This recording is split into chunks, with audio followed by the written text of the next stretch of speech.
नमस्कार, आप लाइव बिहार देख रहे हैं। मैं हूं राजमोहन तिवारी। 2024 लोकसभा चुनाव को लेकर दावेदारों से जुड़ी हुई खबरें हमने आप तक पहले भी पहुंचाई है, लेकिन आज एक बड़ी खबर हम आप तक पहुंचाने जा रहे हैं। खबर सिवान संसदीय क्षेत्र से जुड़ी हुई है। जो खबर निकलकर सामने आ रही है उसके अनुसार 2024 के लोकसभा चुनाव में सिवान की सीट पर बड़ा घमासान होने वाला है, क्योंकि साधु यादव भी 24 के चुनाव में सिवान की सीट पर ताल ठोकते दिखाई दे सकते हैं। बिहार के उप मुख्यमंत्री तेजस्वी यादव के मामा, बिहार की पूर्व मुख्यमंत्री राबड़ी देवी के भाई साधु यादव सिवान लोकसभा सीट पर 24 में चुनाव लड़ते आपको नजर आ सकते हैं। जो बड़ी खबर उनके करीबियों के जरिए हम तक पहुंची है उसके अनुसार साधु यादव सिवान में तैयारी करना भी शुरू कर चुके हैं। आपको मालूम होगा कि 2004 में गोपालगंज से वो सांसद बने थे, लेकिन फिर गोपालगंज की सीट एससी कैटेगरी के लिए सुरक्षित हो गई तो आरजेडी छोड़ दिए। आरजेडी में उनको लेकर कई तरह की खबरें चलने लगी, कई तरह की बातें निकलकर सामने आने लगी। फिर कांग्रेस को ज्वाइन किया। 2009 में पश्चिमी चंपारण लोकसभा सीट पर कांग्रेस के टिकट पर चुनाव लड़ा, तीसरे नंबर पर रहे। फिर पिछली जो 2019 में लोकसभा चुनाव हुए थे उसमें उन्होंने महाराजगंज से किस्मत आजमाई बसपा के टिकट पर, वहां पर भी तीसरे नंबर पर रहे। तो राजनीति में सक्रिय रूप से साधु यादव हमेशा रहे, लेकिन पिछले कुछ समय से अब तक जीत उनको नसीब नहीं हुई है। 2020 के विधानसभा चुनाव में गोपालगंज की सीट पर बसपा के टिकट पर ही उम्मीदवार थे और दूसरे नंबर पर रहे थे। महागठबंधन के उम्मीदवार पिछड़ गए थे, तीसरे नंबर पर चले गए। लेकिन फिर उपचुनाव हुआ, पिछले वर्ष की ही बात है, जब इस सीट पर साधु यादव ने अपनी पत्नी इंदिरा यादव को मैदान में उतारा। हालांकि उस दौरान भी कुछ खास असर नहीं पड़ा, लेकिन उसके बाद से ही उनके बारे में कई तरह के कयास लगाए जा रहे थे और अब ये खबर निकलकर सामने आ रही है कि साधु यादव 2024 के चुनाव में सिवान लोकसभा सीट पर ताल ठोक सकते हैं, या कहिए उनकी पत्नी इंदिरा यादव चुनावी मैदान में उतरते नजर आ सकती हैं। दोनों में से कोई भी चुनावी मैदान में उतर सकता है। चर्चाएं काफी ज्यादा जोर पकड़ रही हैं।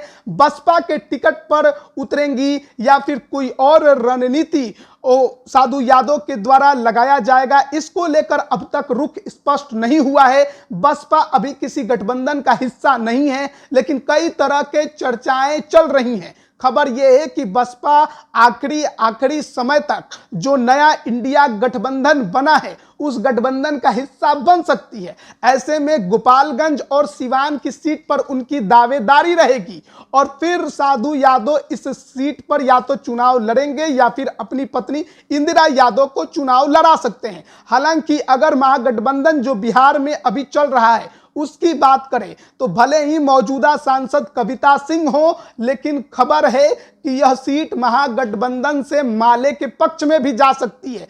ऐसे में यहां पर माले के उम्मीदवार के तौर पर अमरनाथ यादव का चर्चा काफी ज्यादा चल रहा है। हालांकि उम्मीदवार को लेकर दावेदार कई बने हुए हैं, आरजेडी से भी कई नाम हैं। वहां के जो स्थानीय निकाय कोटे के एमएलसी हैं विनोद जायसवाल, उनके भी नाम की चर्चा चल रही है। इसके अलावा भी टूनाजी पांडे के नाम की चर्चा चल रही है। दिवंगत पूर्व सांसद शहाबुद्दीन की पत्नी हिना साहब को लेकर भी चर्चा चल रही है कि वो इस बार लोजपा का दामन थाम, यानी चिराग के पार्टी के सिंबल पर इस बार चुनावी मैदान में उतरने की कोशिश कर रही हैं आरजेडी में किनारे लगा दिए जाने के बाद।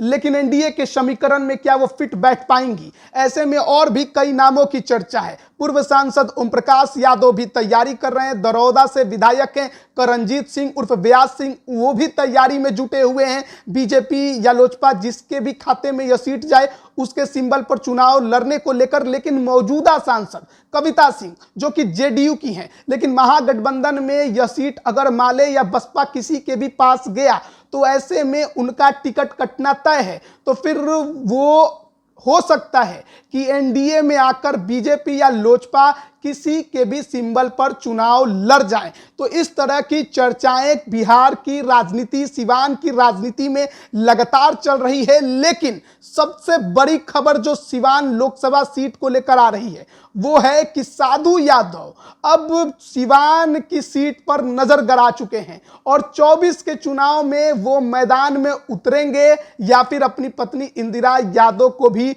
उतार सकते हैं। तो कई तरह की चर्चा अब सिवान लोकसभा सीट को लेकर शुरू हो चुकी है और अगर साधु यादव इस सिवान के मैदान में उतरते हैं तो घमासान तो होगा और वो भी बड़ा वाला होगा। लेकिन सवाल यह है किसके लिए नुकसानदायक, किसके लिए फायदेमंद साबित होंगे या खुद की जमीन को बहुत ऊपर उठाने में कामयाब भी हो पाएंगे, देखना बड़ा दिलचस्प होगा। बने रहिए लाइव बिहार के साथ। आप सभी का बहुत बहुत धन्यवाद। लाइव बिहार यूट्यूब पर सब्सक्राइब और फेसबुक पर लाइक जरूर करें।